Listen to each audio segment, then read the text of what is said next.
often they'll say that we don't have out and out evidence that it happened at this 5000-ish BC mark. What's the mark for Mahabharata? For them, you mean? No, what's the mark you've come to? That's like, so Mahabharata happened, I'll give you the formula of 7. Mahabharata happened more than 7,000 years ago. That's what the evidence shows. Ramayana happened more than 14,000 years ago, and Rigveda definitely more than 21,000 years ago. So think of the multiplication of 7. I'm thinking of a very weird thing in my head which I have to voice out. But based on the dates that you've given, which is 5561 BC, that's the Mahabharata, and Ramayana is 12,209 BCE. Like, think simplicity, you can say more than 14,000 years ago for Ramayana. Gotcha. Yeah. So we are 7,000 years away roughly from the Mahabharata, and Correct. the Mahabharata was 7,000 years away from the Ramayana according to your dates. Yes. So we are as far from the Mahabharata as the Mahabharata was from the Ramayana. Yes. Do you think that's why the knowledge is coming to the forefront again? Because of the 7 multiplication of 7. Yeah. Could be. I mean, I'm not a numerologist, but hey. Mystical Good cycle thought. of Good 7,000 years. Cute thought. Good thought, yes.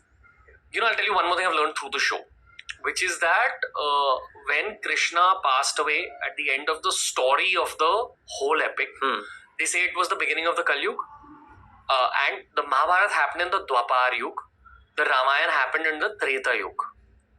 Now, again, if we go back to this timeline that I just mentioned, effectively, does it mean that the time difference between each of the yugs is 7,000 years? One may reach that conclusion. I would say I will give you a brief on the yuga, but that may require a full episode. That's how fascinating it is.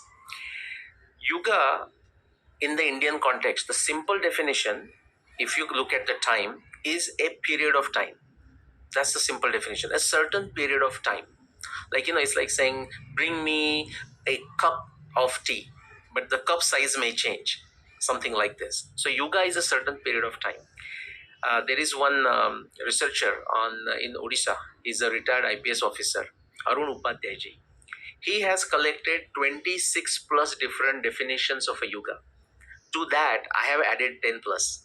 So possibly the number sits at this. But to simplify the matter, I would say yuga is not even the period of time. Okay, there is a sense of it. I'll give you a quick, Niles notes on that, Cliff's notes. Okay, 4 types. For example, in Aitareya Brahman, okay, this is based on your action. The yuga is defined. I will just, instead of Sanskrit, I will just go English straight. What is Aitareya Brahman? Aitareya Brahman will go now, say, think of Vedas. The Veda has a Samvita, which is the mantra. After that, when the mantras are used in a yajna, there are some other manuals, like how to do the yajna. Okay, so car, you know how to drive a car, but how to maintain the car, how to start the car, check the car. So that is the Brahmana Grantha, nothing to do with the word Brahman otherwise or something like this. Then there is a Aranyakas, which is a philosophical discussions on those mantras and the yajna. And then there is a Upanishad, which is essentially Guru teaching that same philosophy and everything else to Shishya. So like that. So one of the Brahmana Grantha, Aitareya Brahman, connected to Rigveda, it says when you are sleeping, you are in the Kali Yuga. When you wake up and sit up, then you are in a Dwapar. When you stand up, you are in a Treta. And when you get into action and you start walking, that is, you are in the Satya Yuga. Krita Yuga. It says Charayaveti, Charayaveti, Charayaveti. Keep on walking, keep on doing action. Stay in the Satya Yuga, stay in the Krita Yuga. Now, this is nothing to do with the time. This has to do with the action. Okay, so let's look at another one, the emotional state. Like Einstein's, you would have heard, like, you sit with a beautiful lady for an hour and it feels like a minute, and you sit on a hot plate for a minute and feels like an hour. By the way, do you know that Einstein actually performed that experiment? So that will be a digression, so I'll not go there. 1938, after doing this experiment, he wrote a paper.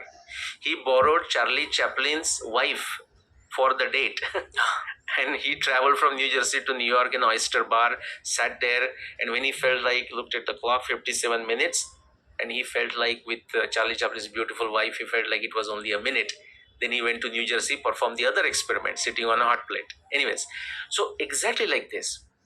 In the Bengal, there was a great saint, you might have heard the name Chaitanya Mahaprabhu. like Hare Krishna movement sort of comes from that.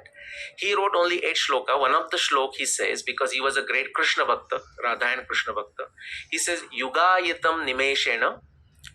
So the word Yugayitam Nimeshena, Chakshusha Pravrushayitam, Shunyaditam Jagat Sarvam, Govinda Virahename. If I have a separation from Govinda, my Ishta Devata, Nimesha, just a blinking of an eye, that time feels like a yuga. So he's stating an emotional state, just like Einstein's theory there. This is the second kind.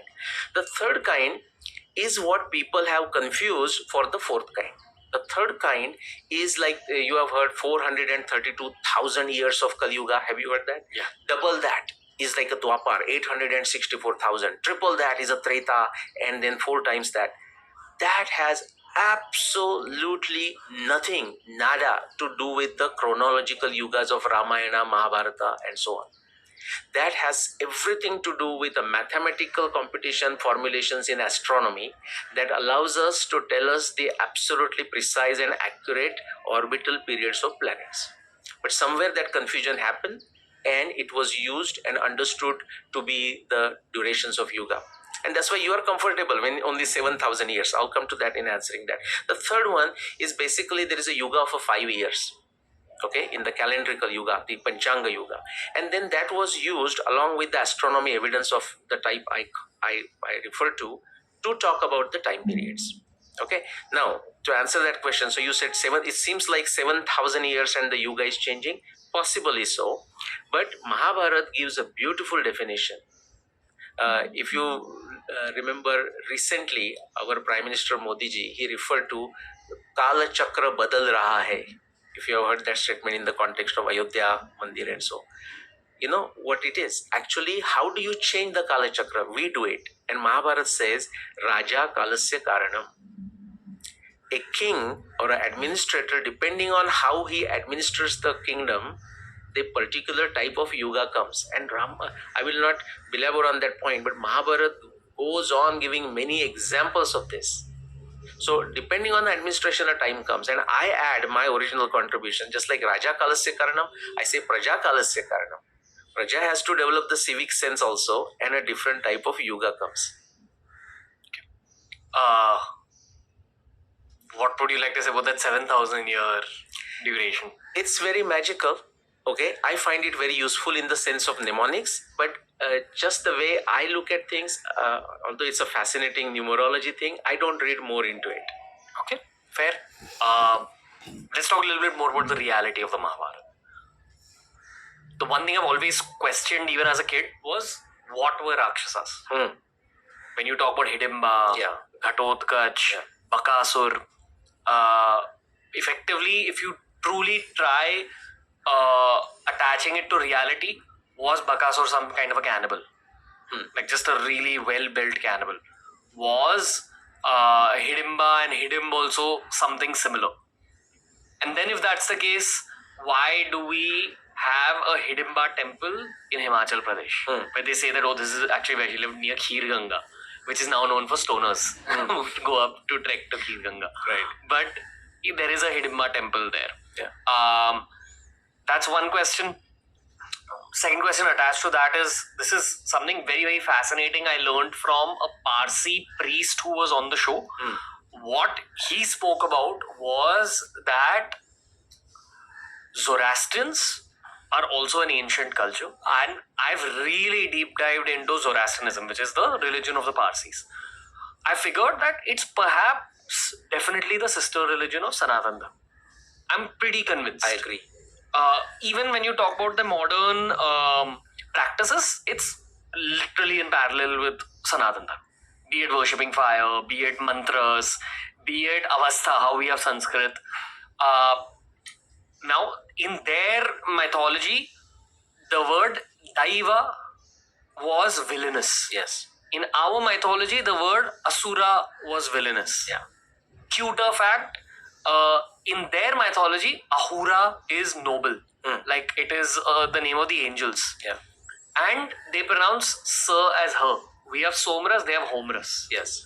So their Ahura, is it our Asura? And their Daiva, is it our Dev? Correct. Now, if we try attaching these pieces of culture to reality. Perhaps we were two warring tribes, and in our epics, the Asuras are painted sort of as villainous, but if you actually study the Vishnu Puran, if you actually study the Ramayana, there are some slightly heroic Asuras as well. So it's not like you're painting all of them as negative. You're painting most of them as negative with some exceptions, and I'm 100% sure that they would say the same about Daiva and Deva. Yeah. Also, they were based out of Central Asia, Iran, Uzbekistan, all these places. Now, was that what we count as Patal Lok in our culture? There is a name for that land. Not Patal. Patal would be South America. Okay. So More interesting. this one is a Uttara Kuru. Okay. And Uttara Kuru was known from this. We can talk about like a Ramayana times, because there is a reference to Kuru jungle in a Ramayana, which is like a Haryana area. But the Kurus were known. Uttara Kuru was known to Ramayana. So 14,000 years ago also Uttara Kuru existed, which is Iran. Think of northern Afghanistan, Turkmenistan, Tajikistan, Kazakhstan, that area east of a Caspian Sea. 2,000 years ago, the Greeks also referred to that land. Do you know how? Uttara Kuru.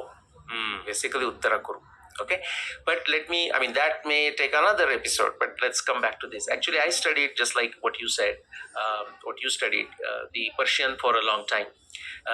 My study started with Lokmanya Bal Gangadhar Tilak, who wrote a book, the Orion and then the Arctic Home in the Vedas, going back to 140, 150 years. By the way, he is the Adya archaeoastronomer in the world, not just India. Using astronomy in a way to understand our history in the modern times was started by Lokmanya Bal Gangadhar Tilak. Okay. So the references that you said to, and I would ask you a question, did your guest, the Parsi guest, mention how far in the back in antiquity they refer to Zoroastrian religion? Yeah. Because I will say, if you want to say the number, that's great. If you remember how far back he wanted to go. It went roughly to what you're talking about as the Ramayana. Great. Because in Mahabharata, there is an indirect reference to Narad Muni coming to Yudhishthir, and Narad Muni, think of this as the journalist, but journalist with the integrity. Okay, so there is a reference to Narad Muni coming to Yudhishthir and referring to a certain practice with the fire worship and all of this in a somewhat distant land, but not that far distant land, and as a very mysterious, interesting practice in about 7,000 years ago. Okay, but there are enough references. In fact, there is this reference to Atharva Veda. They are the followers of Atharva Veda. That is what is known. But something else, Asura, actually, if you look at into the Rigveda, Asura is actually very much eulogized, very much praised. It's not seen in the negative way at all. Indra is called Asura, which is the highest deity there, so that's now Varuna is called Asura. Over time, this is what happens. Why now we may say Rakshas as a bad person. Rakshas, the Sanskrit basis for this, there can be many meanings. That's the beauty of a Akshara. Shabda can have many meanings in the context, but Akshara, which is just a letter, can also have many meanings. When you combine, it becomes different meanings. Rakshasa is Rakshamiti Rakshasa, the one who protects. But think of it, one who protects means he has to be powerful, or she has to be powerful with the weapon knowledge and everything. Now, someone who is a powerful, power corrupts, and absolute power corrupts absolutely. Over a period of time, something counter can happen. Simple example is our Sikh brothers. Not all of them, but the origin of Sikh is into protecting Hinduism. But eventually, when the Khalistan movement came into being, they were talking things against India or against Hindus and so on and so forth. So those who were meant to protect Hindus at some point for 1,000 different reasons, will not go into that, almost became enemy. That can happen. That's the reason of this. Now, so Ravana was a Rakshas, but Ravana is in the disciplic succession, he is a son or a grandson, great-grandson of a great sage, great rishi. But person can turn around, that can happen. Back to the Hidimba and so on, so forth. Who are they? Basically, they are human beings. Just to simplify things, I would say maybe they were people from Africa. and they were having a connection. So somewhere looked at something, they were looked at as a different, slightly different things, different powers. I'm jokingly saying this, but actually there is a enough basis with a Ravana who has conquered the whole world. He had gone all the way to South America. I mean, in every direction, and he was even India. He was controlling all the way to Himalayas and all the way to where we are sitting right now. That's why his generals were there into Nasik, where actually eventually Shurpanakha incident happened, and then Ravana snatched away Sita. So he was controlling the pockets. In the old times, he was very powerful. So because of that, he has these relationships in the different parts of the world. And then so intermarriages, so you can say transnational marriages across the boundaries. So those, but they were human beings, very powerful human beings, very altruistic, very virtuous human beings. My